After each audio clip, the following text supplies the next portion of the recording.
दोस्तों नमस्कार।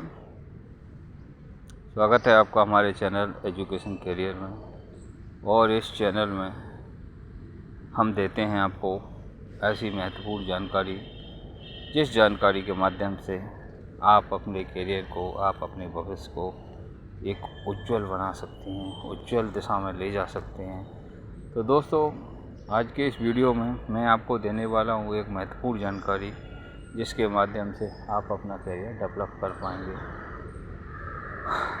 तो दोस्तों अब देखिए, बात करेंगे हम आपको ऐसे सेगमेंट के बारे में आज जिसमें आप अपना करियर डेवलप कर सकते हैं।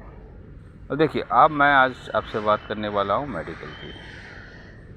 मेडिकल में आप कैसे अपना करियर बना सकते हैं, और देखिए वो डायरेक्शन आपके लिए ही डिसाइड करना है कि वो आपके लिए फील्ड सही होगी। देखिए, आप मेडिकल फैमिली बैकग्राउंड से बिलोंग करते हैं तो वजह से उससे थोड़ा बहुत परिचित होंगे ही, और बहुत सारी इन्फोर्स आपको मिल जाएंगे। देखिए, मेडिकल में करियर बनाने के लिए सबसे पहले बेसिकली स्टूडेंट का लक्ष्य होता है MBBS। अब इसके साथ देखिए, MBBS की एक डिग्री, एक कॉस्टली डिग्री, एक टफ डिग्री और होती है। और बेसिकली इसके रीजन्स क्या हैं?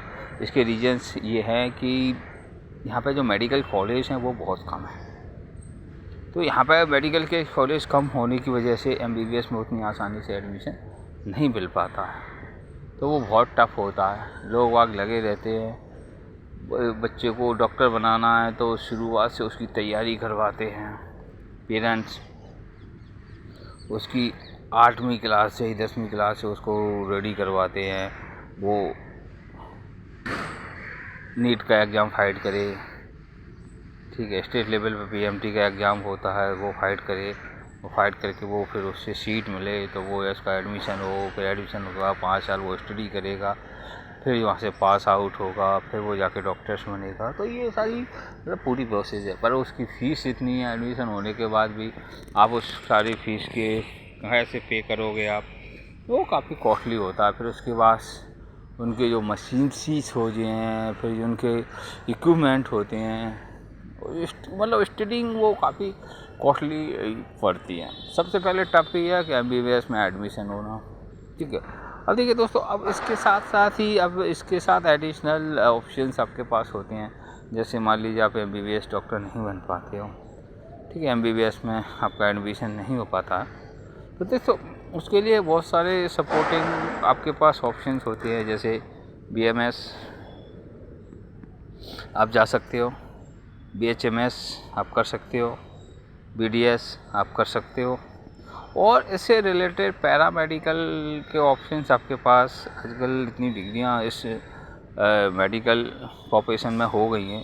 पैरामेडिकल स्टाफ, रेडियोलॉजिस्ट, ठीक है, कार्डियोलॉजिस्ट और एक्सरेलॉजिस्ट। मतलब ये इतने मतलब इक्विपमेंट, इतनी मशीनरी मतलब आ गई हैं आजकल मेडिकल लाइन में कि उनको ऑपरेट करना, उनको बेसिकली ऑपरेशन पे लाना, एग्जीक्यूट करना, तो उनके लिए बेसिकली एक्सपर्ट्स की ज़रूरत होती है। नर्सिंग का भी कोर्स इसमें होता है। तो ये बेसिकली सपोर्टिंग पैरामीटर स्टाफ होता है जो बेसिकली डॉक्टर्स को सपोर्ट करते हैं। मान लीजिए डॉक्टर के पास पेशेंट आया, डॉक्टर ने बेसिकली उसका चेकअप किया, उसका ट्रीटमेंट लिखा, तो उसने बहुत सारे उसके लिए टेस्ट लिख दिए, उसके लिए डॉज लिख दिया, ठीक है, और उसका एक्सरे लिख दिया, या उसका डायग्नोस्टिक में बहुत सारे टेस्ट होते हैं बेसिकली, अब वो लिख दिए, ये अल्ट्रासाउंड लिख दिया, बेसिकली ये सारे होते हैं, CT स्कैन लिख दिया। तो अब उन सारी चीज़ों को ऑपरेट करना, एग्जीक्यूट करना, मशीनों को ऑपरेशंस में लाना, फिर वो सारे टेस्ट करना, उनकी रिपोर्ट रेडी करना, ठीक है, पेशेंट की केयरिंग करना, ये सारी चीज़ें इसमें आ जाती है। तो इसके लिए सपोर्टिंग स्टाफ होता है, वो पैरामेडिकल में आता है। तो उसके लिए डिफरेंट कोर्सेज यहाँ पे नर्सिंग का कोर्स हो गया। अब बहुत सारे ऐसे आजकल एक साल का, 2 साल का, 3 साल के इस तरह के मेडिकल लाइन में इतने बहुत सारे कोर्स आपको देखने को मिल जाएंगे। तो ये पैरामेडिकल स्टाफ होता है, उसमें लोग आप अपना करियर बना सकते हो। क्योंकि देखिए, आप MBBS की तरफ भागोगे तो देखो, एक तो आपको फैमिली से बहुत स्ट्रांग होना चाहिए, पैसा वाला होना चाहिए, आपको पहले से तैयारी करना चाहिए और आप उसको लड़ने के लिए तैयार रहें कि आपको यदि एडमिशन नहीं मिल रहा तो आप अगले साल फिर उसकी तैयारी करोगे, फिर अगले साल फिर लड़ोगे आप, और फिर उसके बाद आप डिग्री कर लेते, फिर उसके बाद भी आपको बहुत सारा स्ट्रगल करना है, फिर आपको जॉब्स ढूंढना है, बड़े बड़े हॉस्पिटल्स हैं, बड़े बड़े नर्सिंग होम है, वहाँ पे आपको जॉब सर्च करना है, वहाँ पे जॉब ढूंढना है। एज ए कंसल्टेंट भी मिल जाता है, रेगुलर भी मिल जाता है। लोग बाग अपनी क्लिनिक खोल लेते हैं, अपना हॉस्पिटल खोल लेते हैं, बिल्डिंग डाल लेते हैं, उसमें अपना सारा काम जमाते हैं।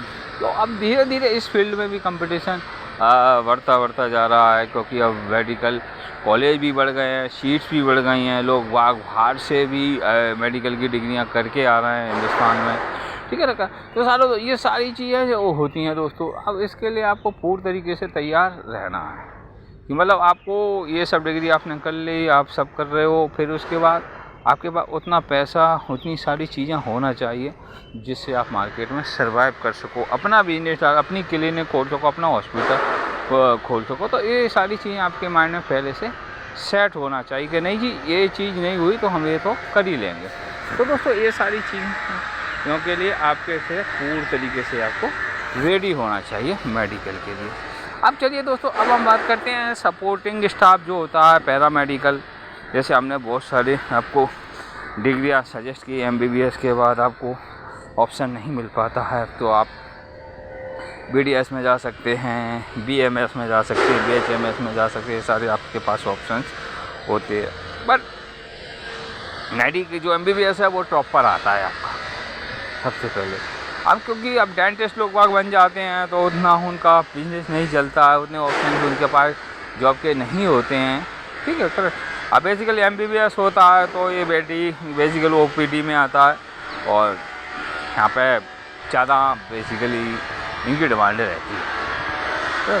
तो अब दूसरे जो डॉक्टर निकलते हैं उनका BMS तक ठीक आता है, फिर इसके बाद तो अब BHMS हो गया तो आयुर्वेदिक एलोपैथिक ट्रीटमेंट कोई कराता नहीं है, सब एलोपैथिक की तरफ भाग रहे हैं आज के देश में, क्योंकि तुरंत रिलीफ चाहिए, तुरंत ट्रीटमेंट चाहिए।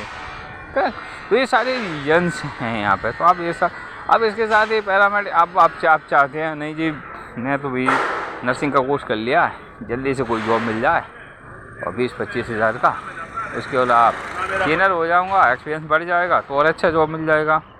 तो उसके साथ में आप कर सकते हो, आप उसके साथ में आप कर सकते हो। तो ये सारी कोर्स आप कर सकते हो, आराम से आपको उस फील्ड में जॉब बन जाएगा। देखिए धीरे धीरे दोस्तों अब ये चीज़ भी है, देखिए हिंदुस्तान के अंदर आयुष्मान योजना जो गवर्नमेंट ने लागू की है तो कहीं ना कहीं इस प्रोफेशन में बेसिकली काफ़ी डिक्रीज आया है। जो हेल्थ इंश्योरेंस होते थे उनमें काफ़ी गिरावट आई है और उन्होंने अपनी कॉस्ट काफ़ी कम कर दिया, क्योंकि अब जो गवर्नमेंट ही ट्रीटमेंट दे रही है आगे, लेकिन बेसिकली अब मेडिकल लाइन का आगे का जो भविष्य है प्राइवेट सेगमेंट है वो बहुत ज़्यादा डाउन होने वाला, क्योंकि अब देखिए हेल्थ इंश्योरेंस, हेल्थ बेसिकली किसी भी देश की एक रीढ़ की हड्डी होती है। जब उसका देश का नागरिक ही सुदृढ़ नहीं होगा, स्ट्रॉन्ग नहीं होगा, मतलब वो हेल्थ से ही, डिसीज से ही परेशान रहेगा तो वो देश आगे कैसे बढ़ेगा। तो गवर्नमेंट ने इस सेगमेंट में बहुत तेज़ी से आगे बढ़े, तेज़ी से काम कर रही है, लोगों को सुविधा उपलब्ध करा रही है, आयुष्मान कार्ड योजना चला रही है, आयुष्मान कार्ड पब्लिक को दे रही है बना के, तो वो अपना फ्री ट्रीटमेंट करा सकते हैं, तो उसे किसी प्राइवेट सेगमेंट में अपना ट्रीटमेंट कराने की ज़रूरत नहीं है। तो दोस्तों अब इस सेगमेंट में धीरे धीरे अब गिरावट आ रही है, तो इसमें प्राइवेट सेक्टर धीरे धीरे पहले ये सेगमेंट काफ़ी स्ट्रॉन्ग था क्योंकि इतनी फैसिलिटियाँ नहीं थी, MBBS डॉक्टर होते नहीं थे, डॉक्टरों की बड़ी डिमांड होती थी। तो अब बेसिकली जो देश इसमें काफ़ी स्ट्रॉन्ग होता जा रहा है। तो अब ये प्राइवेट सेगमेंट में इसकी जॉब के ऑप्शन हैं जो वो काफ़ी कम होते चले जा रहे हैं। हाँ, यहाँ पे जो पैरामेडिकल स्टाफ है इसकी डिमांड ऑब्वियस है आगे चल के बढ़ने वाली है, क्योंकि इक्विपमेंट, AI टेक्नोलॉजी इतनी फास्ट आ रही है, इतनी मशीन्स आ रही हैं, डॉक्टर्स के जो ऑप्शन जो हो रहा है तो डॉक्टर उन्हीं के आधार पर। अब देखिए अब आपको ब्लड टेस्ट करना है, आपको शुगर टेस्ट करना है, आप मेडिकल से आप मशीन लेके जाइए, पहले आप घर पर खुद ही शुगर टेस्ट कर लो, कितनी शुगर है आपकी, fasting, after fasting, blood pressure आप खुद ही चेक कर लो अपना।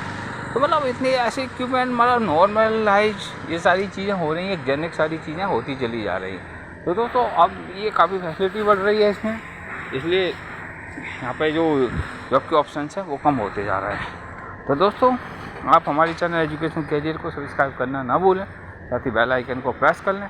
अब हम आपसे मिलेंगे अगले वीडियो में, तब तक नमस्कार।